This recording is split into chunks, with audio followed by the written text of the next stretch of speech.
Hello all, welcome to story Walt. నేను రిజ్వానా. నేను story వాల్ట్కి పరిచయమై మొదటగా చదివిన నవల మార్క్ ట్వెన్ రచించిన నండూరి రామ్మోహన్ రావు గారు అనువాదం చేసిన రాజు పేద. దాని తర్వాత హకల్బెర్రీ ఫిన్ చదువుదాం అనుకున్నా, కానీ శ్రోతలు వైఎస్ఆర్ గారి నవలలు చదవమని అడగడంతో హకల్బెర్రీ ఫిన్ చదవడం పోస్ట్పోన్ చేశాను. ఇక ఈ నవల చదవకుండా ఆగలేను. Let's start listening Huckleberry Finn. Please like, share, subscribe and support the channel. I will upload your favourites also soon. ఇక కథ మొదలెడదాం. మార్క్ ట్వెన్ రచించిన హకల్బెర్రీ ఫిన్ నండూరి రామ్మోహన్ రావు గారు తెలుగులో అనువాదం చేశారు. కథ ఇలా మొదలవుతుంది. హకల్బెర్రీ ఫిన్. టామ్ సాయర్ అనే పుస్తకం చదివి ఉంటే తప్ప నా గురించి మీకు తెలియదు. అయినా పర్వాలేదు లేండి. ఆ పుస్తకం మార్క్ ట్వెన్ అనే ఆయన రాశాడు. ఆయన రాసింది చాలా మటుకు నిజమే. అక్కడక్కడ కొంచెం కల్పించి రాసినా మొత్తం మీద ఆయన నిజమే రాశాడు. అదేమంత తప్పు కాదులేండి. ఒకసారి కాకపోతే మరోసారైనా అబద్ధమంటూ చెప్పని వాడిని నేనింతవరకు చూడలేదు. అయితే పోలి పెద్దమ్మ, డగ్లస్ అమ్మగారు, మేరీ మాత్రం ఎప్పుడూ అబద్ధం ఆడి ఉండకపోవచ్చు. ఈ ముగ్గురు ఆ పుస్తకంలో, అంటే టామ్ సాయర్ పుస్తకంలో వస్తారు. పోలి పెద్దమ్మ అంటే టామ్ సాయర్ వాళ్ళ పెద్దమ్మ అన్నమాట. ఆ పుస్తకంలో అక్కడక్కడ కల్పన ఉన్నప్పటికీ చాలా మటుకు నిజంగా జరిగిందే. ఇంతకీ ఆ పుస్తకంలో చివరికి ఏం జరుగుతుందంటే, టామ్కి నాకు గుహలో దొంగలు దాచిన బోలెడు డబ్బు దొరుకుతుంది. దాంతో మేము అమాంతంగా ధనవంతులైపోయాము. మా ఇద్దరికీ చొరక $6,000 వచ్చాయి. అది అంతా బంగారమే సుమండి. అసలు ఆ డబ్బంతా ఒక చోటే కుప్పపోస్తే అందరికీ కళ్ళు జిగేలుమన్నాయనుకోండి. జడ్జి థాచర్ గారు ఆ డబ్బంతా ఒక బ్యాంకీలో వడ్డీకి వేశారు. వడ్డీ రోజుకి $1 చొప్పున వచ్చేది. అంటే ఏం చేసుకోవాలో తెలియనంత డబ్బు అన్నమాట.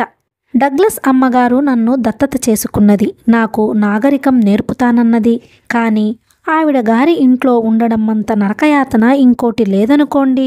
ఎందుకంటే అంత శుచి, ఆచారం నేనింకెక్కడా చూడలేదు. అందుకని ఇక భరించలేక ఒక రోజున ఎవరితోనూ చెప్పకుండా ఇంట్లో ఇంచి ఉడాయించాను. శుభ్రంగా నా మాసిన పేలికలు మళ్ళీ కట్టుకున్నాను. ఎంత హాయిగా, స్వేచ్ఛగా ఉందో చెప్పలేను. కానీ టామ్ సాయర్ నన్ను వదిలిపెట్టలేదు. వెతికి పట్టుకున్నాడు. దొంగల ముఠాని ప్రారంభించబోతున్నానని, అమ్మగారింటికి వెళ్ళి బుద్ధిగా మసులుకుంటేనే ఆ ముఠాలో చేర్చుకుంటానని అన్నాడు. అందుకని చచ్చినట్టు మళ్ళీ అమ్మగారింటికి వెళ్ళాను. ఆవిడ గారు నన్ను చూసి కళ్ళనీళ్లా పెట్టుకుంది. నేను చెడిపోతున్నానంది. ఇంకా ఏమిటో అంది. అయితే నా మీద ఆవిడ అభిమానం ఏమీ తగ్గలేదు.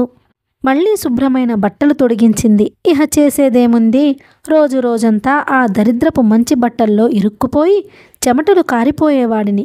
దీనికి తోడు మళ్ళీ పాత పద్ధతులన్నీ ఆవిడ ప్రవేశపెట్టింది. గంట కొట్టేటప్పటికల్లా భోజనం బల్ల దగ్గర టపీమని హాజరు కావలసిందే. పోనీ వెంటనే తినవచ్చునా అంటే వల్ల కాదు. అమ్మగారు భోజన పదార్థాలు చూసి అది బాగాలేదు, ఇది బాగాలేదు అని సనగాలి. ఆ సనుగుడు అయ్యాకే భోజనం. ఆ తర్వాత ఆవిడ బైబిల్ తీస్తుంది. మోజెస్ అనే ఆయన్ని గురించి ఆవిడ చదివి వినిపించేది. అతగాణ్ణి గురించి వింటుంటే అతన్ని ఒక్కసారి చూడాలనిపించింది. కానీ మోజెస్ చాలా ఏళ్ల కిందటే చనిపోయాడని అమ్మగారు చెప్పింది. దాంతో ఆ చచ్చినాడితో మనకెందుకులే అనిపించి ఊరుకున్నాను. కాసేపటికి నాకు చుట్టల మీదకి బుద్ధిపోయింది. ఒక్కసారి కాల్చనివ్వమని అమ్మగారిని అడిగాను. కానీ ఆవిడ వీల్లేదంది. చుట్ట కాల్చడం పరమ దరిద్రపు అలవాటు అంది. అందుకని ఇంకెప్పుడు చుట్టమాట ఎత్తనని ఒట్టేయించుకుంది. కొందరు మనుషులతో ఇదే గొడవ. తమకి ఏమీ తెలియని దాన్ని గురించి అంతా తెలిసినట్టు చెబుతారు. ఇందాక చెప్పిన మోజెస్ ఉన్నాడు చూడండి, అతడు ఆవిడకేమన్నా చుట్టమా పక్కమా? ఎప్పుడో చచ్చిపోయిన వాడి మీద ఆవిడకంత మోజు ఎందుకు చెప్పండి? పైగా నేనేదో తప్పు చేస్తున్నట్టు తిడుతుంది. అసలు చుట్టల్లో ఉన్న మజా ఆవిడకేం తెలుసని? తెలియని దాని గురించి అసహించుకోవడం తప్పు కాదంటారా? మళ్ళీ తను చూడబోతే పూటకి తులం ముక్కు పొడుం పీలుస్తుంది. అదేం తప్పు కాదట. పీల్చేది తను అయినంత మాత్రాన ముక్కు పొడుం మంచిదైపోతుందా? ఇక ఈవిడ గారిని తలదన్నిన మనిషి ఇంకొక ఆవిడ ఉంది. ఈవిడ గారి చెల్లెలు. పేరు మిస్ వాట్సన్. వయసు మళ్ళిన ఆవిడే గాని పెళ్ళి పిటాకులు లేవు.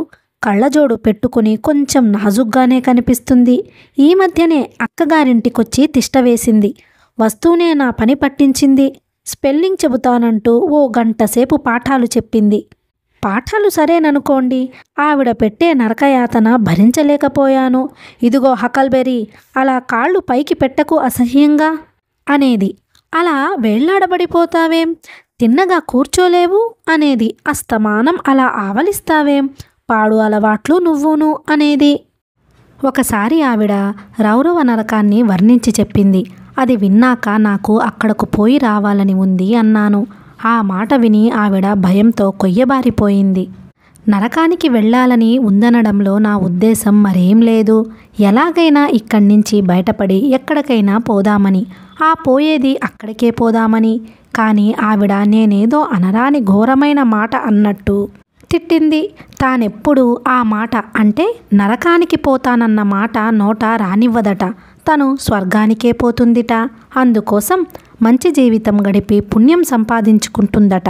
ఆవిడ చాదస్తం గాని స్వర్గానికి పోవడంలో ఏం సుఖం ఉందో నాకు అంతుపట్టలేదు. నేను మాత్రం చస్తే స్వర్గానికి పోదలుచుకోలేదు. కానీ ఆవిడతో ఆ మాట అనలేదు. అంటే మళ్ళీ తిట్టిపోస్తుంది. అందుకని ఊరుకున్నాను. నేను ఊరుకోవడంతో ఆవిడ విజృంభించింది.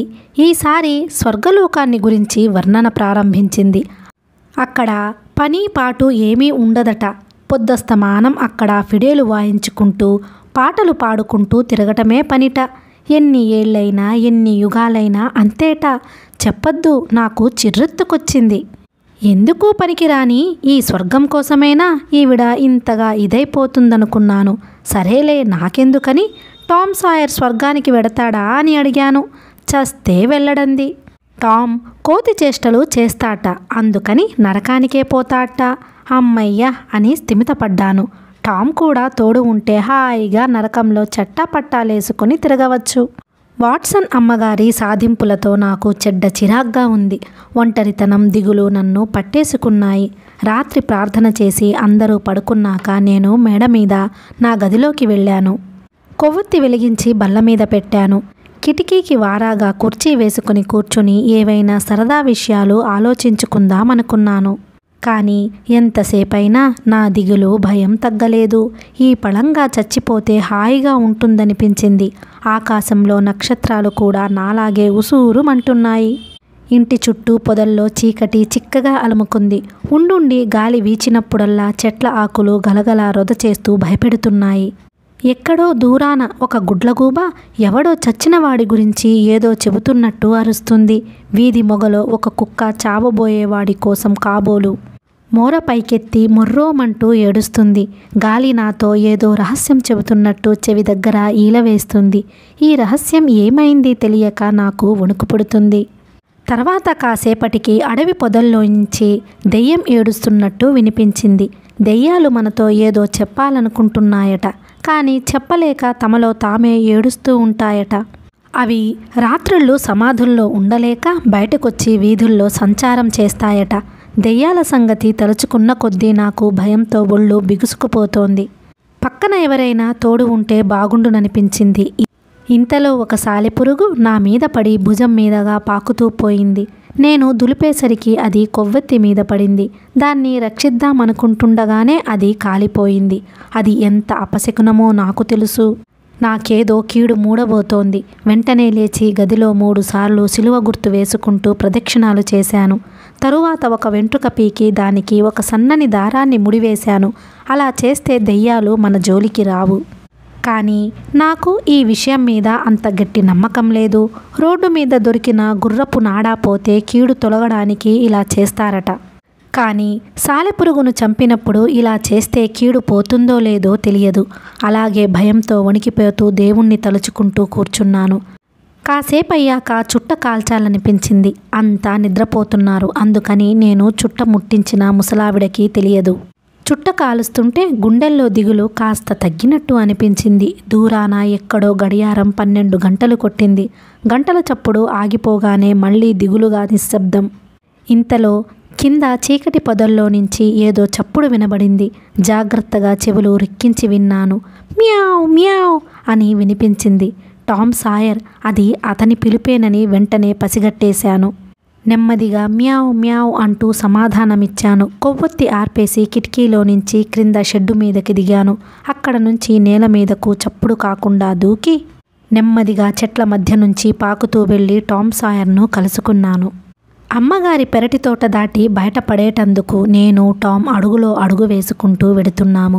చెట్ల కొమ్మలు మా ముఖాలకి తగలకుండా వంగి వంగి నడుచుకుంటూ పోతున్నాము.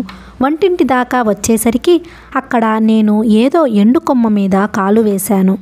అది టపుక్కున విరిగి చప్పుడైంది. మేము టపీమని ఆగి ముడుచుకొని కూర్చున్నాము.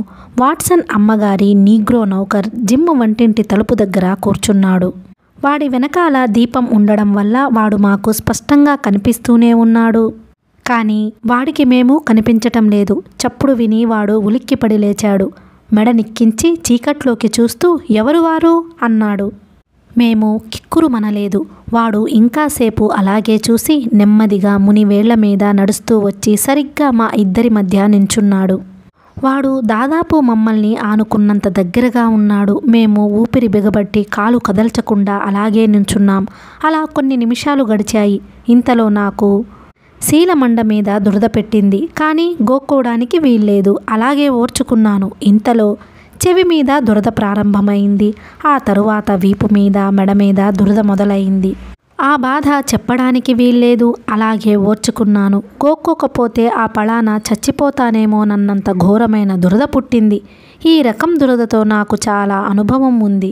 ఏదైనా విందులో పెద్దవాళ్ళందరూ ఉన్నప్పుడు, లేకపోతే ఏదైనా ఉత్సవం జరుగుతున్నప్పుడు, బలవంతంగా నిద్ర పట్టించుకోవడానికి ప్రయత్నిస్తున్నప్పుడు, ఒక్క మాటలో చెప్పాలంటే ఎప్పుడెప్పుడైతే గోక్కోవడానికి వీలుండదో సరిగ్గా అప్పుడే ఈ వెధవ దురద పుట్టుకొస్తుంది. ఇంతలో జిమ్ అన్నాడు, ఏయ్ ఎవరక్కడ, మాట్లాడరేం? ఇందాక ఆ చప్పుడు నేను వినలేదనుకున్నారా? మీరు గనక మాట్లాడకపోతే ఏం చేస్తానో తెలుసా? ఇక్కడి నుంచి కదలను. మళ్ళీ మీ చప్పుడు వినిపించేదాకా ఇక్కడే కూర్చుంటాను. జిమ్ అక్కడే కూర్చున్నాడు. నాకు టామ్కు మధ్య ఒక చెట్టును ఆనుకొని కాళ్ళు బారా జాపాడు. అతని కాళ్ళు నా కాళ్లను దాదాపు తగిలేటంత దగ్గరగా ఉన్నాయి. ఇంతలో నాకు ముక్కు దురద పెట్టింది. దురద దుర్భరమై కళ్ళంబడ నీళ్లు గిర్రును తిరిగాయి. అయినా గోకలేదు. ఈసారి భుజం మీద, చూపుడు వేలు ప్రక్కన ప్రారంభమైంది దురద. 5-6 నిమిషాలు యమయాతన పడ్డాను. ఆ కాసేపు 5-6 ఏళ్లైనట్టనిపించింది. ఆలోగా 11 వేరువేరు స్థలాల్లో ఒకేసారి దురద మండిపోయింది. పళ్ళు బిగించి ఓర్చుకుంటున్నాను. ఇంకో నిమిషమైతే ఏం చేసేవాణ్ణో తెలియదు. ఇంతలో జిమ్గాడి గుర్రు వినిపించింది. అమ్మయ్యా అనుకుని కరువు తీరా ఒళ్ళంతా గోక్కున్నాను.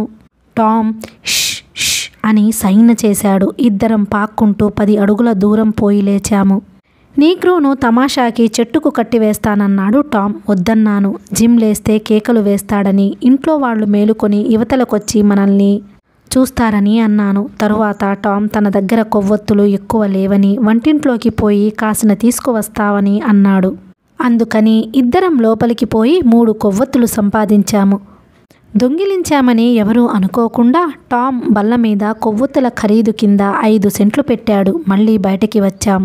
టామ్ ఎంత చెబుతున్నా వినకుండా జిమ్గాడిని తమాషా చేయడానికే నిశ్చయించుకున్నాడు.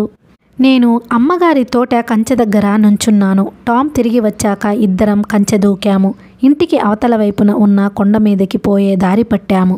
దోవలో టామ్ చెప్పాడు, జిమ్ టోపీ తీసేసి నెత్తికి సూటిగా ఉన్న కొమ్మకి తగిలించాడట. జిమ్ కొంచెం కదిలాడట, కానీ లేవలేదట. మర్నాడు జిమ్ చుట్టుపక్కల వాళ్లతో కోతలు కొయ్యడం మొదలెట్టాడు. తాను నిద్రపోతుండగా కామినీభూతాలు వచ్చి లేపి రాష్ట్రమంతటా తిప్పాయని, మళ్ళీ తీసుకొచ్చి చెట్ల కింద పడుకోబెట్టాయని, టోపీ లాగేసి చెట్ల కొమ్మకి తగిలించాయని చెప్పాడు. ఆ తరువాత ఇంకోసారి ఈ సంగతి చెప్పేటప్పుడు తన్ను అమెరికా దేశమంతటా కామినీభూతాలు తిప్పాయన్నాడు. ఇలా కొన్ని రోజులయ్యేసరికి తను తిరిగిన స్థలాలన్నీ క్రమంగా విస్తరిస్తూ తను భూలోకమంతా తిరిగానని చెప్పుకోసాగాడు. కామినీభూతాలు ప్రత్యేకంగా తన మీదే కన్ను వేసినందుకు వాడెంతో గర్వపడ్డాడు. చుట్టుపక్కల ఊళ్ళ నుంచి కూడా నీగ్రోలు బోలెడు మంది వచ్చి వాడి కథ వినిపోయేవారు. అసలు నీగ్రోలకు కామినీ భూతాల మీద చెప్పలేనంత నమ్మకం. ఎప్పుడూ వాటిని గూర్చే మాట్లాడుతూ ఉంటారు. అలా ఎవరన్నా నలుగురు నీగ్రోలు చేరి కామినీ భూతాలను గూర్చి చర్చిస్తుంటే జిమ్ అక్కడికొచ్చి, అరే మీకేం తెలుసునురా వాటి సంగతి, నాకు తెలిసిన దాంట్లో 100వ వంతు తెలియదు అని దబాయించేవాడు. దాంతో మిగతా వాళ్ళు నోరు మూసుకునేవారు. టామ్ ఆ రాత్రి బల్ల మీద పెట్టిన 5 సెంట్ల నాణ్యాన్ని జిమ్ము మెళ్ళో కట్టుకుని తిరిగేవాడు. దాన్ని భూతాలు తనకిచ్చాయని, దాంతో ఏ రోగాలైనా చిటికెలో కుదర్చగలనని, ఒక మంత్రం చదివితే భూతాలు ఎప్పుడు పడితే అప్పుడు తన దగ్గరకొస్తాయని చెప్పేవాడు. వాడి దగ్గర ఆ నాణ్యం చూడ్డానికని రోజు జనం పోగయ్యేవారు. కానీ ఎవ్వరూ దాన్ని ముట్టుకునేవారు కాదు. ఎందుకంటే అది ముట్టుకుంటే మాడి భస్మమైపోతామని వాళ్ళ భయం. కొండ మీద నించుని నేను, టామ్ గ్రామం వైపు చూశాం. అంతా నిశ్శబ్దంగా అంధకారంగా ఉంది. ఆకాశంలో మాత్రం నక్షత్రాలు మెరుస్తున్నాయి. గ్రామం పక్కగా నది ప్రవహిస్తున్నది. కొండ దిగి అవతల వైపు వెళ్ళాము.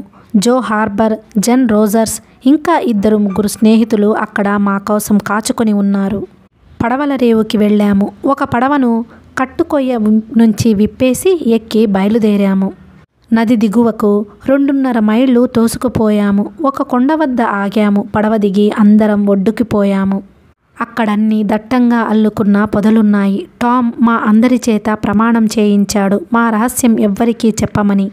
తరువాత ఒక పెద్ద పొదను ఒత్తిగించి ఒక బిలం చూపించాడు. కొవ్వొత్తులు వెలిగించి బిలం గుండా దేకుతూ లోపలికి పోయాము.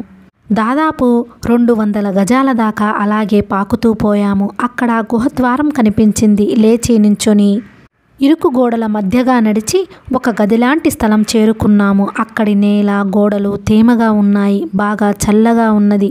టామ్ ఇలా అన్నాడు, ఇప్పుడు దొంగల ముఠా ప్రారంభిద్దాం.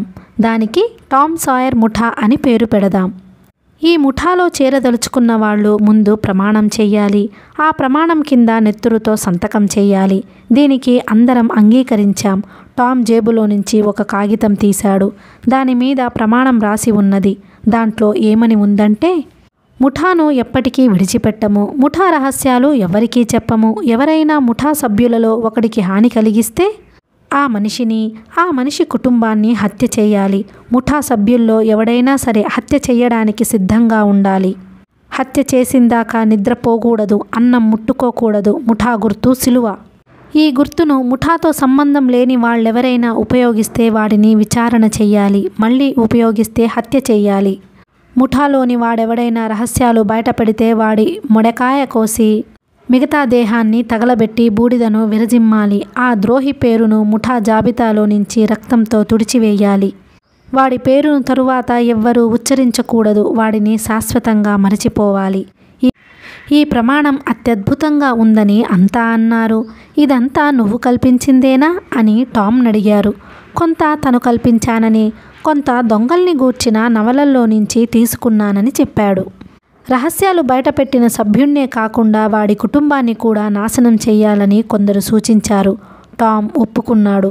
పెన్సిల్ తీసుకొని ప్రమాణపత్రంలో ఆ ముక్క కూడా రాశాడు. కానీ బెన్ రోజర్స్కి ఓ అనుమానం వచ్చింది. హకల్బెరీ ఫిన్కి కుటుంబం లేదు గదా, మరి వాడినేం చేద్దాం? వాళ్ళ నాన్న ఉన్నాడుగా అన్నాడు టామ్ సాయర్. అవును, వాళ్ళ నాన్న ఉన్నాడు గాని అతన్ని పట్టుకోవడం కష్టం. 1 ఏడాది నుంచి ఈ ప్రాంతాల్లో కనిపించటం లేదు. ఎప్పుడు వస్తాడో ఎప్పుడు పోతాడో ఎవ్వరికీ తెలియదు అన్నాడు బెన్ రోజర్స్. కాసేపు ఈ విషయం మీద తర్జన భర్జనలు జరిగాయి. చివరికి నన్ను ముఠాలో నుంచి తీసేద్దామనుకున్నారు. ముఠా సభ్యులకి విధిగా ఒక కుటుంబం అంటూ ఉండాలని, లేకపోతే చంపడానికెవరూ ఉండరని, ఒకళ్ళకి చంపడానికి కుటుంబం ఉండి మరొకడికి లేకపోతే మిగతా వాళ్ళకి అన్యాయం చేసినట్లవుతుందని అన్నారు. ఏం చేయడానికి ఏం తోచలేదు. ఆ పరిస్థితుల్లో నాకు ఏడుపు కూడా వచ్చింది. కుటుంబం లేకపోవడం మూలనే గదా నాకు ముఠాలో స్థానం లేకపోయిందని. ఇంతలో చక్కని ఉపాయం తట్టింది. చంపవలసి వస్తే నా తరపున మిస్ వాట్సన్ను చంపవచ్చునని చెప్పాను. అందరూ బావుంది బావుందని చప్పట్లు కొట్టారు.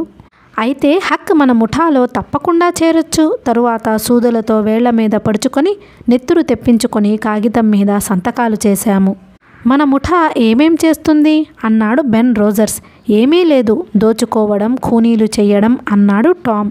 గొడ్డు గోద దొంగిలిద్దామా?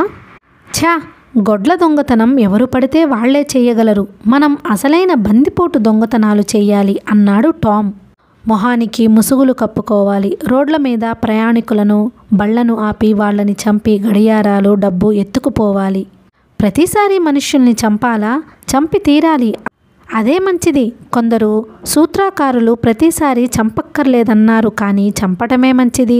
అయితే కొందరిని కట్టి తీసుకొచ్చి ఈ గుహలో ఖైదు చెయ్యొచ్చు పరిహారం ఇచ్చేదాకా. పరిహారం అంటే ఏమిటి? నాకు తెలియదు, కానీ దొంగలు ఎప్పుడూ పరిహారం పుచ్చుకుంటూ ఉంటారు. నేను పుస్తకాల్లో చదివాను కూడా అలా పుచ్చుకుంటారని. అందుచేత మనం కూడా పరిహారం పుచ్చుకోవలసిందే అన్నాడు టామ్. ఏడ్చినట్టుంది. అదేమిటో తెలియకుండా ఎలా పుచ్చుకుంటాం? నువ్వూరుకో, నీకు తెలియదు. పుచ్చుకొని తీరాల్సిందే. పుస్తకాల్లో రాసిన దానికి వ్యతిరేకంగా చేయడానికి మనకి అధికారం లేదు. అలా చేస్తే పాడైపోతాం. నువ్వు చెప్పింది కాదనడం లేదు టామ్. వాళ్ళ దగ్గర నుంచి పరిహారం ఎలా పుచ్చుకుంటావు? అదేమిటో తెలియకుండా. అసలది ఏమై ఉంటుంది? నాకు తెలియడంలా. బహుశా వాళ్ళని చచ్చిపోయేదాకా ఖైదీలుగా ఉంచితే పరిహారం ఇచ్చినట్టవుతుందేమో. అలా అన్నావు, బావుంది. ఆ మాట ఇందాకే చెబితే ఒప్పుకునేవాణ్ణిగా. ఏం చెయ్యాలంటే వాళ్ళు చచ్చేదాకా పరిహారం పుచ్చుకుంటూ ఉండాలి. అయితే వాళ్ళు చచ్చేదాకా మనమే మేపాల్సి వస్తుంది. వాళ్ళు పారిపోకుండా కాపలా కాస్తుండాలి. అబ్బా, నువ్వెప్పుడు కుస్సంకలు వేస్తూ ఉంటావురా బెన్.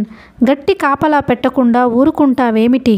వాళ్ళే మాత్రం కదిలినా షూట్ చేసేయడమే. కాపలా కాయడం కష్టం. ఖైదీలతో పాటు కాపలా ఉండేవాళ్ళు కూడా రాత్రింబవళ్ళు మేలు కూర్చోవాలి. అసలు ఖైదీల్ని ఇక్కడికి తీసుకురాగానే దుడ్డు కర్ర పుచ్చుకొని నెత్తిమీద పరిహారం పుచ్చుకుంటే? ఎందుకంటే అలా చెయ్యవచ్చునని పుస్తకాల్లో లేదు, అందుకని. ఇదిగో బెన్ రోజర్స్, నువ్వు నీ ఇష్టం వచ్చినట్టు చేస్తావా లేక సూత్రకారులు చెప్పినట్టు చేస్తావా? పుస్తకాలు రాసిన వాళ్ళకి నీ పాటి తెలివితేటలు లేవనుకుంటున్నావా? అలా ఎప్పుడూ అనుకోకు. మనం శాస్త్రోక్తంగా పరిహారం పుచ్చుకోవలసిందే. సరే, నీ ఇష్టం. కానీ అది వట్టి తెలివి తక్కువతనమని నా నమ్మకం. మరి ఆడస్త్రీలను కూడా చంపేయాల్సిందేనా? నువ్వొట్టి ముద్దువురా బెన్. ఆడస్త్రీలని చంపటమా? ఏ పుస్తకంలోనూ ఆడస్త్రీలను చంపినట్టు నేను చూడలేదు. వాళ్ళని గుహకి తీసుకురావడం మటుకు తీసుకొస్తాము. వాళ్లతో ఎంతో మర్యాదగా మంచిగా ఉంటాము. క్రమక్రమంగా వాళ్ళు మనల్ని ప్రేమిస్తారు. ఇహ తరువాత ఇక్కడి నుంచి పొమ్మన్నా పోరు. బాగానే ఉంది, కానీ నాకిదేం నచ్చలేదు. కొంతకాలం అయ్యేటప్పటికీ మన గుహ నిండా బిలబిలమంటూ ఆడస్త్రీలు, పరిహారం ఇయ్యాల్సిన మొగ ఖైదీలు కిక్కిరిసిపోయి దొంగలుండడానికి చోటుండదు. కానీ నీ ఇష్టం. నువ్వేం చెబితే అదే రైట్. మా చర్చలేమీ వినకుండా టామీ బర్నెస్ నిద్రపోయాడు. మా అందరిలోకి వాడే చిన్నవాడు. వాణ్ణి లేపేటప్పటికీ వాడికి భయం వేసింది.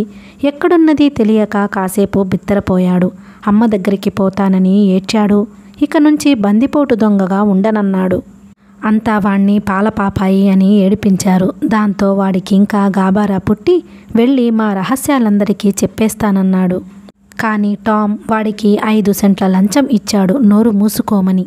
తరువాత టామ్ సభ ముగించాడు. వచ్చే వారం ఇక్కడే సమావేశమై కొందరిని దోచుకొని ఖూనీ చేయాలని చెప్పాడు. బెన్ రోజర్స్ తను ఎప్పుడు పడితే అప్పుడు రాత్రిళ్ళు ఇంట్లో నుంచి రావడానికి వీలుండదని, ఆదివారాలైతే తప్పకుండా రాగలనని అన్నాడు. కానీ పవిత్రమైన ఆదివారం రోజున పాపకార్యాలు చెయ్యకూడదని ఒకరన్నారు. అందుచేత ఆదివారం లాభం లేదన్నాడు టామ్. ఏ రోజు నుంచి మొదలు పెట్టాలో తరువాత నిర్ణయించేందుకు అందరూ ఒప్పుకున్నారు. టామ్ సాయర్ను మా ముఠాకి నాయకుడుగాను, జో హార్బర్ను ఉపనాయకుడుగాను ఎన్నుకున్నాము. తరువాత ఇళ్లకు వెళ్ళిపోయాము. నేను కిటికీ గుండా నా గదిలోకి దూరి కొవ్వొత్తి వెలిగించి చూసుకుంటే ఒళ్ళు, తల, బట్టలు అంతా దుమ్ముతో నిండి ఉన్నాయి. కానీ సొమ్మసిల్లి ఉన్నానేమో ఒళ్ళెరక్కుండా నిద్రపోయాను. బట్టలు పాడు చేసుకున్నందుకు మర్నాడు ఉదయం మిస్ వాట్సన్ నన్ను చివాట్లు పెట్టింది. అమ్మగారు మాత్రం ఒక్క మాటైనా అనలేదు.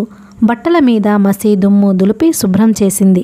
నేను అల్లరిగా తిరుగుతున్నందుకు లోపలే విచారపడుతున్నట్టు కనిపించింది. ఆమె విచారం చూసి నాకెంతో కష్టం వేసి ఇక వీలైనంత వరకు అల్లరిగా తిరగకూడదని నిశ్చయం చేసుకున్నాను. కానీ ఆ ప్రార్థన వల్ల ఏం లాభించిందో నాకు తెలియలేదు. మిస్ వాట్సన్ చెప్పింది, ప్రతిరోజు దేవుణ్ణి ప్రార్థిస్తే ఏం కోరుకుంటే అది దొరుకుతుందట. సరే చూద్దామని ప్రయత్నించాను ఈ కొత్త విద్యని, కానీ ప్రయోజనం కనబడలేదు. ఒక్కసారిగావును చేపల గాలం దొరికింది. తీరా చూస్తే దానికి ముళ్ళు లేదు. ముళ్ళు లేందే వట్టి గాలం దేనికి పనికొస్తుంది? ముళ్ళు కోసం 4-5 సార్లు ప్రార్థించి చూశా. పలకల. మిస్ వాట్సన్ని ఒకరోజున అడిగాను నా బదులు ప్రార్థించమని. ఆమె నా వంక అట్టే చూసి ఓరి వాజమ్మ అని తిట్టింది. నేను వాజమ్మనెలా అయ్యానో ఆవిడ చెప్పనూ లేదు, నాకు తెలియనూ లేదు. ఒకరోజున చెట్ల క్రింద కూర్చొని ఈ విషయం గట్టిగా ఆలోచించాను. ప్రార్థన వల్ల ఏది పడితే అది అయ్యేటట్లయితే అమ్మగారు పారేసుకున్న వెండి పొడుం డబ్బా ఎందుకు దొరకదు? మిస్ వాట్సన్ ఎన్నాళ్ళు చూసినా పీలగా ఉంటుంది గాని లావెక్కదేం?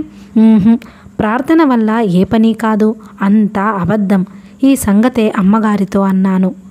ఆవిడేమన్నదంటే, ప్రార్థన చేస్తే దేవుడు ఆధ్యాత్మిక వరాలు ఇస్తాడట. ఆ మాట అర్థం కాకపోవడం అటుంచి అవేమిటో వాటి మూలాన ఏం కొంప మునుగుతుందో అని చెడ్డ భయపడ్డాను. నా భయం చూసి అమ్మగారిలా చెప్పింది, ఇతరులకు ఎప్పుడూ సేవ చేస్తూ ఉండాలి. నా బాగోగుల్ని లెక్క చేయకుండా ఇతరుల మంచి కోసమే పాటుపడాలి. నన్ను గురించి అసలు ఆలోచించనే కూడదు. ఇతరులను బాగు చెయ్యమనే దేవుణ్ణి నిత్యము ప్రార్థిస్తూ ఉండాలి. మళ్ళీ చెట్టు క్రిందకి పోయి తీవ్రంగా ఆలోచించాను. ఎంత ఆలోచించినా ప్రార్థన వల్ల నాకేమీ ఒరిగేటట్టు లేదు. ఇతరులు బాగుపడడం తప్ప అబ్బాయి మనకిది లాభం లేదు, దాన్ని గూర్చి అట్టే బాధపడడం కూడా ఎందుకు అనుకొని మనస్సుని సమాధానపరుచుకున్నాను. ఒక్కోసారి అమ్మగారు నన్ను పిలిచి కూర్చోబెట్టుకుని స్వర్గలోకాన్ని గూర్చి, దేవుడు దేవతల వాళ్ళ గొప్పతనాన్ని గూర్చి అద్భుతంగా చెప్పేది. నాకు భలే నోరూరేది. కానీ కాసేపటికి మిస్ వాట్సన్ నన్ను పిలిచి నరకలోకం వర్ణించేది. దాంతో ఒంటి మీద వెంట్రుకలన్నీ దేనికది విడివిడిగా నిక్కబడుచుకొని చెప్పలేనంత భయం పుట్టేది. రోజు ఇదే వరస. కొంతసేపు అమ్మగారి స్వర్గం, కొంతసేపు మిస్ వాట్సన్ నరకం. ఈ రెంటి మధ్య నలిగి సతమతమయ్యేవాణ్ణి. మా నాన్న ఏడాది నుంచి ఈ ప్రాంతాల్లో ఎక్కడా కనబడడం లేదు. ఏమయ్యాడో గాని నేను మాత్రం వాడు లేకపోవటం మూలాన చాలా సుఖంగా ఉన్నాను. ఎప్పుడు అదే పనిగా తాగి దొర్లేవాడు. అస్తమానం నన్ను పట్టుకొని చితకబాదేవాడు. అందుకనే వాడు ఊళ్ళో ఉన్నంతకాలం నేను అడవుల్లో ఉండేవాణ్ణి. ఈ మధ్య మా నాన్న నదిలో మునిగి చచ్చిపోయాడని కబురు వచ్చింది. మా గ్రామానికి 12 మైళ్ళ ఎగువ నదిలో వెల్లకిలా తేలుతూ కనిపించాడట. నేను చూడలేదు గాని చూసిన వాళ్ళంతా మా నాన్నే అన్నారు. జుట్టు, బట్టలు, లావు ఇవన్నీ చూస్తే మా నాన్నలాగానే ఉన్నాడట. మొహం మాత్రం మరోలాగా ఉందట. అయితే చాలాసేపు నీళ్లల్లో నానిన తరువాత మనిషి మొహంలాగా ఉండమంటే ఎలా ఉంటుంది? అందుచేత ఆ శవాన్ని బయటకి లాక్కొచ్చి ఒడ్డున పాతిపెట్టారు. కానీ ఆ శవం మా నాన్నే అని నాకెందుకో నమ్మకం కలగలేదు. మునిగిపోయింది మొగాడైతే వెల్లకిలా తేలడు, బోర్లా పడుకొని ఉంటాడు. అందుచేత ఆ శవం మొగబట్టలు వేసుకున్న ఎవరో ఆడమనిషిదై ఉండాలని నిశ్చయించుకున్నాను. కనుక మా నాన్న మళ్ళీ ఎప్పుడో ప్రత్యక్షమవుతాడని ఎలాగురా దేవుడా అని భయపడసాగాను. టామ్ సాయర్ ముఠా వాళ్ళం అందరం కలిసి 1 నెల రోజుల పాటు దొంగల ఆట ఆడాము. తరువాత నేను రాజీనామా ఇచ్చేశాను. మిగతా వాళ్ళు కూడా రాజీనామా ఇచ్చారు. మేము ఒక్కళ్ళని చంపలేదు, ఒక్కళ్ళని దోచుకోలేదు. ఉత్తుత్తి ఆటలో తప్ప అడవుల్లో నుంచి ఎగురుకుంటూ రోడ్డు మీదకి వచ్చేవాళ్ళం. దోవనపోయే గొర్రెల కాపర్లు, కూరగాయలు, పువ్వులు మార్కెట్కు తీసుకుపోయే ఆడవాళ్లను కొంతసేపు ఏడిపించేవాళ్ళం. కానీ 1-2 సార్లు అయ్యేసరికి నాకు ఈ ఆట మీద మోజుపోయింది. ఒకసారి టామ్ సాయర్ ఒక కుర్రాడికి దీవీటీ ఇచ్చి ఊరంతా పరిగెత్తి తిరిగి రమ్మన్నాడు. దీవీటీ పుచ్చుకు తిరిగితే ముఠా సభ్యులంతా గుహలో సమావేశం కావాలని అర్థం. సమావేశమయ్యాక టామ్ చెప్పాడు, గూఢాచారులు తనకొక రహస్య వార్త తీసుకొచ్చారట. ఏమంటే మర్నాడు బోలెడు మంది స్పానిష్ వర్తకులు, ధనవంతులైన అరబ్బీలు వచ్చి మా గుహ సమీపంలో విడిది చేస్తారట. వారి వెంట 200 ఏనుగులు, 600 లొట్టి పిట్టలు, 1000 గుర్రాలు ఉంటాయట. వాటి మీద రత్నాలు, వజ్రాలు, వెలలేని నగలు సంచుల కొద్దీ ఉంటాయట.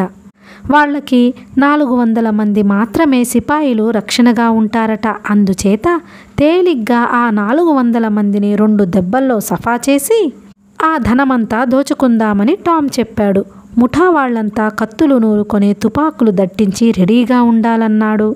పువ్వుల బుట్టలు నెత్తిన పెట్టుకొని మార్కెట్కు పోయే ఆడపిల్లల్ని కూడా ఎదిరించడానికి దమ్ములు లేని టామ్ సాయర్ అంతమంది మొగాళ్ళని, అందులో నిజమైన తుపాకులు కత్తులు ధరించిన సిపాయిల్ని తేలిగ్గా ఓడించగలమని ఉపన్యాసించడం నాకేం నచ్చలేదు. మా దగ్గర కత్తులు లేవు, తుపాకులు లేవు. కర్రల్ని చూసి తుపాకులని మేమైతే అనుకోగలం, కానీ శత్రువులెలా అనుకుంటారు? ఏమైనా స్పానిష్ వాళ్ళని, అరబ్బీలని, లొట్టి పిట్టలు, గుర్రాలు, ఏనుగులు వీటన్నిటినీ చూడవచ్చు కదా అని మర్నాడు నేను కూడా గుహకి హాజరయ్యాను. తీరా చూస్తే అక్కడ ఏనుగులు లేవు, గుర్రాలు లేవు, కనీసం మేకపిల్లలైనా లేవు. ఆ రోజు ఆదివారమని కొందరు స్కూల్ పిల్లలు పిక్నిక్ కోసం వచ్చారు. వాళ్ళైనా బొత్తిగా చిన్నపిల్లలు. మేము వాళ్ళ మీద పడి కొంత దూరం తరిమాము. శత్రువుల నుంచి మేము సంపాదించిన వల్ల కొన్ని బిస్కెట్లు, వెన్న. బెన్ రోజర్స్కు మాత్రం ఒక ఆటబొమ్మ, జో హార్బర్కి ప్రార్థనా పుస్తకం దొరికాయి. ఇంతలో పిల్లల వెంట వచ్చిన మాస్టారు మా దౌర్జన్యం చూసి దగ్గరికి వచ్చి మేము దోచుకున్నవన్నీ మళ్ళీ లాక్కున్నాడు. నాకెక్కడా రత్నాలు, నగలు కనిపించలేదు. ఆ మాటే టామ్ సాయర్తో చెప్పాను. టామ్ జోబుల్లో చేతులు పెట్టుకొని రత్నాలే కాదు, పచ్చలు, కెంపులు, ముత్యాలు అన్నీ ఉన్నాయన్నాడు. అయితే కనిపించవేం అన్నాను. టామ్, నువ్వు డాన్ క్విక్ శాట్ అనే పుస్తకం చదివావా? నేను లేదు టామ్, అందుకే అంత తెలివి తక్కువగా మాట్లాడుతున్నావు. మంత్రమహిమ వల్ల ఇవన్నీ కనిపించడం లేదు. ఇక్కడ నిజంగా వందల కొద్ది సిపాయిలు ఉన్నారు. వాళ్ళంతా ఏమయ్యారంటే మనకి కొందరు శత్రువులున్నారు. వాళ్ళని మంత్రగాళ్ళంటారు. వాళ్ళు సిపాయిలందరినీ స్కూల్ పిల్లలుగా మార్చేశారు మన మీద కోపం కొద్దీ. అంతేగాని వీళ్ళు నిజంగా స్కూల్ పిల్లలనుకుంటున్నావా? నేను అయితే ఆ మంత్రగాళ్ళు కనిపించరేం? టామ్, నీకు బొత్తిగా గ్రహింపు తక్కువరా హ్యాక్. మంత్రగాడంటే ఏమిటనుకుంటున్నావు? వాళ్ళ కింద బోలెడన్ని భూతాలుంటాయి. ఆ భూతాలు ఏం చెయ్యమన్నా చేసేస్తాయి. 1, 2, 3 అనేలోగా నిన్ను ఐపు లేకుండా చెయ్యగలవు. అవి తాటి చెట్టంత ఎత్తు, మన చర్చి అంత లావు ఉంటాయి. మనం కూడా భూతాల్ని తెచ్చుకొని శత్రువుల మీదకి పంపిస్తే? టామ్, మనకెక్కడ దొరుకుతాయి అవి? వాళ్ళకెక్కడి నుంచి వస్తాయి? టామ్, వాళ్ళ పాత లాంతరునో ఇనప ఉంగరాన్నో గీకుతారు. వెంటనే ఉరుములు మెరుపులతో భూతాలు వస్తాయి. ఏం చెయ్యమంటే అదల్లా చేస్తాయి. ఇక్కడున్న చర్చిని తీసుకెళ్ళి చైనాలో దింపిరమ్మంటే 1 నిమిషంలో ఆ పని చేసేస్తాయి. మనం చెయ్యమన్నా చేస్తాయా? టామ్, మన మాట వినవు. లాంతర్నెవరు గీకితే వాళ్ళ మాటే వింటాయి. 40 మైళ్ళ పొడుగున బంగారంతో మేడ కట్టమని, దాన్ని చాక్లెట్లతో నింపమని చెబితే చచ్చినట్టు చేసి తీరతాయి. చైనా రాజకుమార్తెని పెళ్లి చేసుకోవాలనుంది, తెచ్చిపెట్టమంటే తేవలసిందే. మర్నాడు సూర్యోదయం కాకముందే ఇదంతా జరగాలంటే ఇక అంతే. ఆ మాటకు తిరుగులేదు. ఆ భూతాలు ఒట్టి చవటదద్దమ్మల్లా కాకపోతే ఆ మేడల్ని, రాజకుమార్తెలని తమకే ఉంచుకోకూడదు. నేనే భూతాన్నైతే పాత లాంతర్ను గీకినా సరే, గోకినా సరే చస్తే రాను. టామ్, భలే వాడివే హ్యాక్. లాంతర్ గీకినప్పుడల్లా భూతమయ్యేది, గీతమయ్యేది చచ్చినట్టు రావలసిందే. ఎందుకు రావాలి? అందులో చెట్టంత ఎత్తు, చర్చి అంత లావు ఉన్న భూతం. టామ్, నీకేం తెలియదులే, ఊరుకో. ఈ సంభాషణ జరిగిన తరువాత 2-3 రోజుల పాటు తెగ ఆలోచించాను. టామ్ చెప్పింది నిజమో కాదో తేల్చుకోవాలనుకున్నాను. పాత లాంతరొకటి, ఇనుప ఉంగరం ఒకటి సంపాదించాను. అడవిలోకి పోయి ఎవరూ చూడకుండా ఆ రెంటిని గీకాను. భూతాలొస్తే వాటి చేత మేడ కట్టించి తరువాత అమ్మేయొచ్చని నా ఆశ. కానీ 1 భూతమూ రాలేదు. టామ్ సాయర్ అబద్ధాలాడడంలో మునగాడు. ఇదంతా కల్పించి చెప్పిందేననుకున్నాను. అరబ్బీలు, ఏనుగులు అతను చూశాడేమో గాని నాకెక్కడా కనిపించలేదు. ఎన్ని విధాలా చూసినా వాళ్ళు స్కూల్ పిల్లల్లాగానే కనిపించారు నాకు. 3-4 నెలలు ఇలా గడిచాయి. శీతాకాలం వచ్చింది. రోజు బడికి పోయేవాణ్ణి. కొత్త మాటలు కొన్ని నేర్చుకున్నాను. రాయడం, చదవడం కూడా వచ్చింది. 5 ఏళ్ళు 35 దాకా ఎక్కాలు బట్టి పట్టాను. ఆ పైన నా వల్ల కాలేదు. జీవితమంతా ఎక్కాలు బట్టి పట్టినా నాకు అవి వచ్చేటట్టు లేదు. లెక్కలంటే నాకు చెడ్డ తలనొప్పి. మొదట్లో బడి మీద రోత కలిగింది. కొన్నాళ్లకి బడి బతుకు అలవాటైంది. పాఠాలు విసుగు పుట్టినప్పుడు బడి ఎగ్గొట్టేవాణ్ణి. మర్నాడు మాస్టారు బెత్తం పుచ్చుకొని ఉతికినప్పుడు హాయిగా ఉండేది. రోజులు మరీ దిగులుగా లేవు అనిపించేది. అమ్మగారి ఇంట్లో పరిస్థితి కూడా అంత నిరుత్సాహంగా లేదు. మొదట్లో కొంత ఇబ్బందిగా ఉండేది. ఒక శుభ్రమైన ఇల్లు, శుభ్రమైన పడక, శుభ్రమైన బట్టలు ఇవన్నీ చూసి బేజారెత్తిపోయాను గాని అడపా రాత్రిళ్ళు ఇంట్లో నుంచి పారిపోయి అడవిలో పడుకొని చీకటి పోగానే మళ్ళీ వచ్చేసేవాణ్ణి. నా పాత జీవితం మీద అభిమానం పోలేదు, కానీ కొత్త జీవితంలో కొంచెం ఆకర్షణ కూడా కనిపించసాగింది. అమ్మగారు నేను క్రమంగా ఒక దోవకి వస్తున్నానన్నది. బాగుపడే లక్షణాలు కనిపిస్తున్నాయన్నది. నన్ను గురించి ఇప్పుడు సిగ్గుపడవలసిన అవసరం లేదన్నది. ఒకరోజు ఉదయం నేను నిద్రకళ్ళతో వస్తూ పొరపాటున ఉప్పు పుట్ట తన్నేశాను. అది అపశకునం.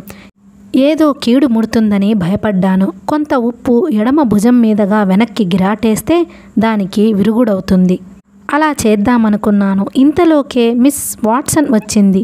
ఉప్పు పారబోసినందుకు నన్ను చివాట్లు వేయసాగింది. ఎన్నేళ్ళొచ్చినా సరిగ్గా నడవడమే రాదు నీకు అన్నది. నేను విచారంగా అవతలికి వెళ్ళిపోయాను. ఏ కీడు రాబోతుందో అని భయపడ్డాను. తోటలో తిరుగుతూ కంచె వరకు వెళ్ళాను. నేల మీద కొత్తగా ఒక అంగుళం మందాన మంచు కురిసింది. మంచు మీద ఎవరివో కాలిజాడలు కనబడ్డాయి. కొండవైపు నుంచి వచ్చి సరిగ్గా మా కంచె వద్ద ఆగిపోయాయి. ఆ వచ్చిన వాడెవడో కంచె వరకు వచ్చి లోపలికెందుకు రాలేదో నాకు అర్థం కాలేదు. తమాషాగా ఉందే అనుకుంటూ కాలిజాడలెక్కడ నుంచి వచ్చాయో చూద్దామని బయలుదేరాను. అప్రయత్నంగా వంగి పరీక్షగా చూశాను. మొదట ఏ విశేషమూ కనిపించలేదు గాని బాగా చూసేసరికి ఎడమ కాలి బూటు ముద్రలో శిలువ గుర్తు కనిపించింది. దెయ్యాలు వెంటపడకుండా కాపుదల కోసం బూటు అడుగున ఆ గుర్తు చెక్కబడింది. మరొక సెకను గడిచేలోగా నాకు సంగతంతా అర్థమైంది. ఆలోచించుకోవలసినదంతా ఆ సెకనులోపే ఆలోచించాను. వెంటనే దౌడు తీశాను. ఆ పరిగెత్తడం జడ్జి థాచర్ గారింటికి వచ్చే వరకు ఎక్కడా ఆగలేదు. ఆయన నన్ను చూడగానే ఏమబ్బాయ్ అలా పరిగెత్తుకొచ్చావు, వడ్డీ కోసమా అన్నారు. కాదండి, మరేమిటి? నాకేమన్నా వడ్డీ రావలసి ఉందా? నిన్నటికి 1/2 సంవత్సరమైంది. వడ్డీ $150. చాలా ఎక్కువే. అంత డబ్బు నీ చేతికిస్తే తగలేస్తావు. అందుచేత నీ 6,000తో పాటు అది కూడా బ్యాంకులో వేస్తాను. ఏమంటావు? వద్దండి, నేనా డబ్బు తగలెయ్యను. అసలు నాకది అక్కర్లేదు. 6,000 కూడా వద్దు. అంతా మీరే తీసుకోండి. 6,000 దాని మీద వడ్డీ అంతా మీకిచ్చేస్తాను. జడ్జి గారు ఆశ్చర్యపోయారు. ఆయనకి నా మాటలు అర్థం కాలేదనుకున్నాను. నువ్వనేది నాకేమీ బోధపడడం లేదు. మీరు నన్నేం అడక్కండి సార్, డబ్బు తీసేసుకోండి. తీసుకుంటారు గదూ? అసలు సంగతి ఏమిటి?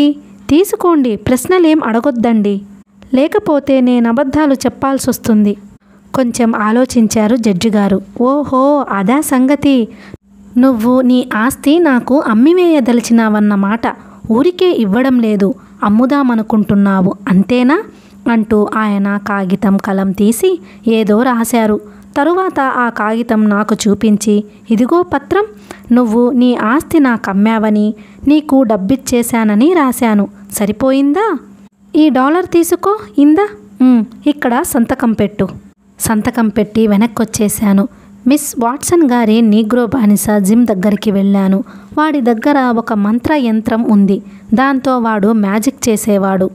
యంత్రంలో ఒక దేవత ఉందని, దానికి భూప్రపంచంలో ఉన్న అన్ని సంగతులు తెలుసునని చెప్పేవాడు.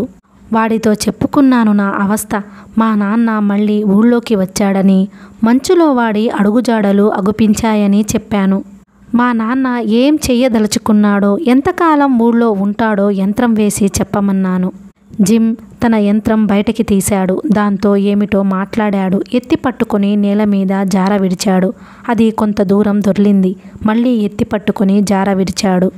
మళ్ళీ అలాగే దొర్లింది. ఇలా ఎన్నిసార్లు చేసినా అలాగే జరిగింది. తరువాత దాన్ని చెవి దగ్గర పెట్టుకుని జాగ్రత్తగా విన్నాడు. దేవత పలకలేదు. దేవతకి అప్పుడప్పుడు డబ్బు అవసరమవుతుందని, డబ్బిస్తే గాని పలకదని అన్నాడు. నా దగ్గర ఒక $1 నాణెం ఉందన్నాను. అది వెండి పూత పూయబడిన సత్తు నాణెం. బజార్లో చెల్లదు. ఎందుకంటే అక్కడక్కడ వెండి పూత పోయి సత్తు కనిపిస్తుంది. సత్తు కనిపించకపోయినా నేల మీద మోగిస్తే దాని సత్తుదనం గుడ్డిదానికి కూడా తెలిసిపోతుంది. ఈ సంగతి జిమ్తో చెప్పాను. ఏది చూద్దాం ఇమ్మన్నాడు. ఇచ్చాను. నా జేబులో జడ్జిగారిచ్చిన $1 ఉన్నది. అయినా దాన్ని బయట పెట్టడం ఎందుకనుకున్నాను. జిమ్ సత్తు నాణ్యం తీసుకున్నాడు. ముందు వాసన చూశాడు, కొంచెం రుచి చూశాడు, కొరికాడు, చేతి మీద రుద్దాడు. పర్వాలేదు, ఇది సత్తు నాణ్యమేనని యంత్రానికి తెలియకుండా మోసం చేయవచ్చునన్నాడు. బంగాళాదుంపను అడ్డంగా కోసి నాణెం దాని మధ్య పెట్టి ఒక రాత్రల్లా ఉంచితే మర్నాటికల్లా అది వెండి నాణెం మళ్ళీ మారిపోతుందన్నాడు. యంత్రం కాదు, యంత్రంలోని దేవత కాదు, యంత్రంలోని దేవత బాబు కూడా అది సత్తు నాణ్యం అని కనుక్కోలేడన్నాడు. బజార్లో ఎవరైనా సరే దాన్ని తీసుకుంటారన్నాడు. బంగాళాదుంప అలా చెయ్యగలదని నాకు తెలుసు. కానీ సమయానికి మర్చిపోయి అది కాస్త జిమ్ చేతిలో పెట్టాను.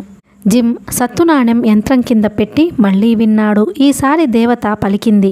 కావలిస్తే నా జాతకం యావత్తూ చెబుతానంది. చెప్పమన్నాను. దేవత జిమ్ చెవిలో చెప్పింది. జిమ్ నాతో చెప్పాడు. మీ నాయన ఏం చేద్దామనుకుంటున్నాడో మీ నాయనకే తెలియదు. ఒక్కోసారి వెళ్ళిపోతానంటాడు, ఇంకోసారి ఉంటానంటాడు. మీరేం చెయ్యకండి హక్. మీ నాయనని చేసేదేదో చెయ్యనీయండి. మీరు గాబారా పడొద్దు. మీ నాయన నెత్తి మీద 2 దేవతలు తిరుగుతున్నాయి. ఒక దేవత తెల్లది, ఇంకో దేవత నల్లది. మీ నాయన్ని తెల్లదేవత మంచిదోవకి తీసుకొస్తే నల్లదోవత చెడ్డదోవకి లాక్కెడుతుంది. చివరికేం జరుగుతుందో మా దేవతకు కూడా తెలియదంట. కానీ మీకేం పర్వాలేదు. మీరు కొన్ని కష్టాలొచ్చినా సుఖాలు కూడా వస్తాయి. ఒక్కోసారి మీకు దెబ్బలు తగులుతాయి, ఒక్కోసారి జ్వరం వస్తుంది. అయినా మళ్ళీ నయమవుతుంది. మీ మీద 2 అమ్మాయిలు కన్నేశారు. ఒక అమ్మాయి తెల్లది, ఇంకో అమ్మాయి నల్లది. తెల్లదాని దగ్గర డబ్బుంది, నల్లమ్మాయి బీదది. బీదమ్మాయిని ముందు పెళ్లి చేసుకుంటారు, తర్వాత తెల్లదాన్ని చేసుకుంటారు. మీకు నీళ్ళంటే భయం, ఎందుకంటే మీకు జలగండం ఉంది. జోస్యం విన్నాక నా దిగులు ఇంకా ఎక్కువైంది. నా గది తలుపు తెరిచి లోపలికి పోయాను. నిద్రపోతే దిగులు తగ్గుతుందనిపించింది. తలుపు గడియవేసి కొవ్వొత్తి వెలిగించాను. తలెత్తి చూస్తే కుర్చీలో ఎలుగొడ్డులాగా కూర్చుని ఉన్నాడు మా నాన్న. హఠాత్తుగా మా నాన్నను చూసేసరికి జడుసుకున్నాను. ఏమీ లేదనుకున్న చోట అకస్మాత్తుగా ఎలిక పిల్ల కనిపించినా జడుసుకోవడం సహజం. అందులో ఇన్నాళ్ళు కనిపించకుండా తిరిగిన మా నాన్నలాంటి రాక్షసుడు కనిపిస్తే పై ప్రాణాలు పైనే ఎగిరిపోవడంలో ఆశ్చర్యమేముంది. కానీ 1-2 నిమిషాల్లో భయం తగ్గి గుండెలు సర్దుకున్నాయి. వాణ్ణి చూసి అంత భయపడే అవసరం లేదనుకున్నాను. మా నాన్నకు 50 ఏళ్లుంటాయి. ఉన్నట్టు మనిషిని చూస్తేనే చెప్పచ్చు. జుట్టు పొడుగ్గా పెరిగి చిక్కుపడి భుజాల దాకా వస్తుంది. గడ్డం కూడా దుబ్బుగా పెరిగింది. జుట్టు, మీసాలు, గడ్డం అన్నీ రాగితో చేసినట్టున్నాయి. ఆ వెంట్రుకల గుబురులో నుంచి అక్కడక్కడ మొహం కనిపిస్తుంది. ఆ మొహం తెల్లగా ఉంది. అందరి మాదిరి తెలుపు కాదు, అదో విచిత్రమైన తెలుపు. ఎదుటివాడి నెత్తురు గడ్డ కట్టించే తెలుపు. ఎదుటివాడి కాళ్ళు జివ్వున లాక్కుపోయేట్టు చేసే తెలుపు. ఇక గుడ్డలున్నాయి. వాటిని గుడ్డలనడం గుడ్డలకి కూడా అవమానకరం. కాలు మీద కాలేసుకుని కూర్చున్నాడు. బూట్లు దుమ్ము కొట్టుకుని ఎర్రగా ఉన్నాయి. వాటిలోనుంచి 2-3 వేళ్లు తొంగి చూస్తున్నాయి. వాడి టోపీ నేల మీద ఉంది. అది కూడా తూట్లు పడి దుమ్ము కొట్టుకుని ఉంది. వాడికేసి చూస్తూ నించున్నాను. వాడు నాకేసి అలాగే చూస్తున్నాడు. కుర్చీలో వెనక్కి ముందుకి ఊగుతూ. దొడ్డివైపు కిటికీ తెరవబడి ఉంది. అంటే ఇంట్లో వాళ్ళకి తెలియకుండా దొడ్డిదారిన వచ్చాడన్నమాట. నెమ్మదిగా సంభాషణ ప్రారంభించాడు. ఇస్త్రీ బట్టలు తొడుక్కున్నావే, భలే. ఇప్పుడు నీ అంత గొప్పవాడు లేడనుకుంటున్నావు కదూ? అనుకోవచ్చు, అనుకోకపోవచ్చు అన్నాను. చెప్, నీ జవాబులు నాకక్కర్లేదు. నేను లేనప్పుడు చాలా గొప్ప పనులు చేశావట. అదేమిటో కనుక్కుందామని వచ్చా. చదువుకుంటున్నావట కదా? రాయడం చదవడం కూడా నేర్చారని చెప్పారులే. అదేమిటో చూస్తా. నాకు చదువు రాదని నాకంటే గొప్పవాణ్ణనుకుంటున్నావు కదూ? చూస్తా. ఈ విధవ పనులన్నీ చెయ్యమని ఎవరు చెప్పారు నీకు? డగ్లస్ అమ్మగారు చెప్పింది. అమ్మగారా? ఆవిడకి సంబంధం లేని విషయాల్లో వేలు పెట్టమని ఆవిడకెవరు చెప్పారు? ఎవరూ చెప్పలేదు. నేను చెబుతా నాగు. ఏ విషయాల్లో వేలు పెట్టచ్చో పెట్టకూడదో. ఇదిగో విను. రేపటి నుంచి బడి మానేయ్. నీ అబ్బ కంటే గొప్పవాణ్ణవుదామనుకున్నావా? రేపటి నుంచి బడి చుట్టుపక్కల కనిపించావంటే తాట వలుస్తా. నీ అమ్మకి చదువు రాదు. మన కుటుంబంలో ఎవ్వళ్ళకి బతికుండగా చదవడం రాయడం రాదు. ఇహ నువ్వొక్కడివే నేర్చుకుందామని ఎత్తువేశావేం? జాగ్రత్త, ఏది ఏమాత్రం వచ్చో చూస్తాను, చదువు. అలమారాలో నుంచి ఒక పుస్తకం తీసి జనరల్ వాషింగ్టన్ గురించి చదవసాగాను. 2-3 వాక్యాలు చదివాను. మా నాన్న కోపం పట్టలేక పుస్తకం లాక్కొని కిటికీలో నుంచి విసిరిపారేశాడు. నిజమేనన్న మాట మొదట్లో వాళ్ళు చెబితే నమ్మలేదు. ఓరి నీ దుంపతెగా, నిన్ను నిలువునా నరికేయ్యా, నీకిదేం పోయే కాలంరా, నా కళ్ళ ఎదుట నా సొంత కొడుకు పుస్తకం చదువుతుంటే చూస్తూ ఊరుకునేదెలా? ఇదిగో మళ్ళీ చెబుతున్నా, బడి ఛాయల్లో కనిపించావంటే నరికేస్తా. గది 4 మూలలా పరీక్షగా చూశాడు. నిట్టూర్పు విడిచి, చాలా దర్జాగా బతుకుతున్నావే, ఒక మంచం, పరుపు, తెల్లటి దుప్పట్లు, అద్దం, తివాసి, అబ్బో ఏం దర్జా. నీ అబ్బ మాత్రం గొడ్ల దొడ్లల్లో రొచ్చులో దొర్లాలేం. ఆహాహా, ఏం న్యాయం, ఏం కొడుకు. ఓరి నిన్ను పాతేయ్యా, నేనింకా బతికుండగానేనట్రా ఈ ఘోరం అన్నట్టు నీకు చాలా డబ్బుందని చెప్పారు. ఎక్కడది? అంతా అబద్ధం. నా దగ్గర నీ ఆటలు సాగవు. నా కోపం వచ్చిందంటే మనిషిని కాను. నేను ఊళ్ళోకి వచ్చి 2 రోజులైంది. ఈ 2 రోజుల్లోనూ నీ డబ్బును గురించి తప్ప ఇంకో మాట వినలేదు. ఈ ఊళ్ళోనే కాదు, చుట్టుపక్కల ఊళ్ళో కూడా ఇదే మాట. తెలిసిందా? అసలందుకే మళ్ళీ వచ్చానిక్కడికి. రేపు ఆ డబ్బు తెచ్చి, నాకు కావాలి. నా దగ్గర డబ్బు లేదు. నీ దగ్గర కాకపోతే జడ్జి థాచర్ దగ్గరుంది. నాకేమైనా సరే రేపటికల్లా డబ్బు తెచ్చివ్వాలి. నా దగ్గర లేదంటే వినవేం? జడ్జి గారిని కూడా అడుగు, నిజమో కాదో. సరే, ఆయన్నే అడుగుతాను. ఆయన చేత అంతా డబ్బు కక్కించి తీరుతాను. ఇప్పుడు నీ జేబులో ఎంతుంది? నాకు కావాలి. $1 ఉంది. దాంతో నేను అదేమీ పనికిరాదు మన దగ్గర. ఇటు కక్కు ఆ $1 తీసి ఇచ్చాను. కొరికి చూశాడు. అది మంచిదో సత్తుదో చూడ్డానికి. అవ్వాళల్లా విస్కీ తాగలేదుట. అందుచేత వెంటనే పోయి గుక్కెడు విస్కీ దాహం పుచ్చుకుంటానన్నాడు. కిటికీలో నుంచి దూకి అవతలికి పోయాడు. మళ్ళీ వెనక్కి వచ్చి తొంగి చూసి తనకంటే గొప్పవాణ్ణనుకుంటున్నందుకు నన్ను తిట్టిపోయాడు. వెళ్ళిపోయాడు గదా అనుకుంటే మళ్ళీ వెనక్కి వచ్చి, బడి దగ్గర రేపు కాచు కూర్చుంటాను. ఆ దగ్గరలో కనిపిస్తే చర్మం ఒలిచేస్తానన్నాడు. ఆ మర్నాడు మా నాన్న చిత్తుగా తాగాడు.